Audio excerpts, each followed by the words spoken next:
প্রিয় সম্মানিত মৎস্যচাষী ভাই ও বন্ধুরা, আপনারা অনেকেই প্রশ্ন করেন যে আপনারা দেশীয় শিং মাছের রেণু কিভাবে উৎপাদন করেন, কিভাবে রেণু মেপে প্যাকেট করে থাকেন। তো আপনাদের এই ছোট্ট একটি কথার জন্যই আজকের এই প্রতিবেদন।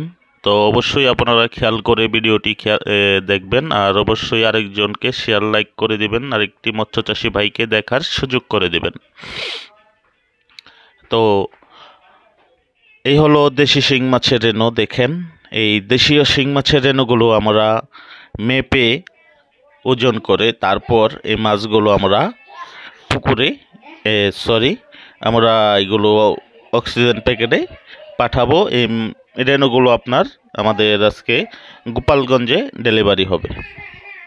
তো দেখতে পাচ্ছেন মাছগুলো ওইখান থেকে মেপে এই যে দেখেন সরাসরি আমরা ওজনে দিয়ে দিচ্ছি। হ্যাঁ, এখানে যে পানি দিয়ে ওজনে দিয়ে দিচ্ছি, এই পানিগুলো কিন্তু আমার কাউন্ট করা। হ্যাঁ, তো দেখেন আমার এখানে মাছ হয়েছে দেখাচ্ছে 2 কেজি 600 গ্রাম, 2 কেজি 600 গ্রাম রেণু হয়েছে। তো এই রেণুগুলো দেখেন এইভাবে অক্সিজেন প্যাকেটে মিলিয়ে দিচ্ছি। হ্যাঁ, এটা আপনার দূরত্ব বুঝে আমরা এই প্যাকেটে রেণু দিয়ে থাকি।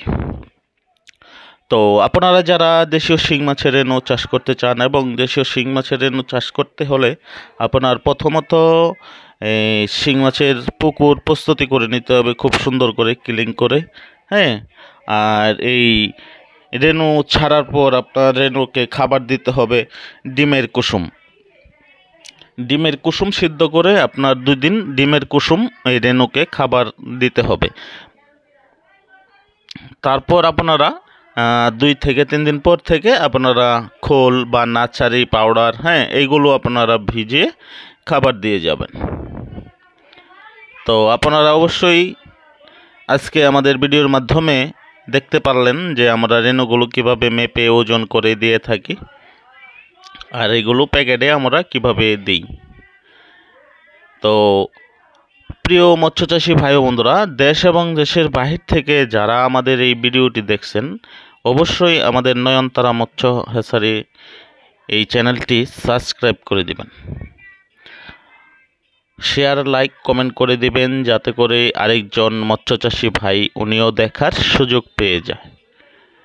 তো আপনাদের মাঝে আমার আর দেখানোর মতো কোনো নেই, হ্যাঁ, বলার মতো কোনো নেই। যারা যারা পারফেক্ট চাষি, পুরাতন চাষি, তারা অবশ্যই আমাদের ভিডিওটি দেখলে বুঝতে পারেন।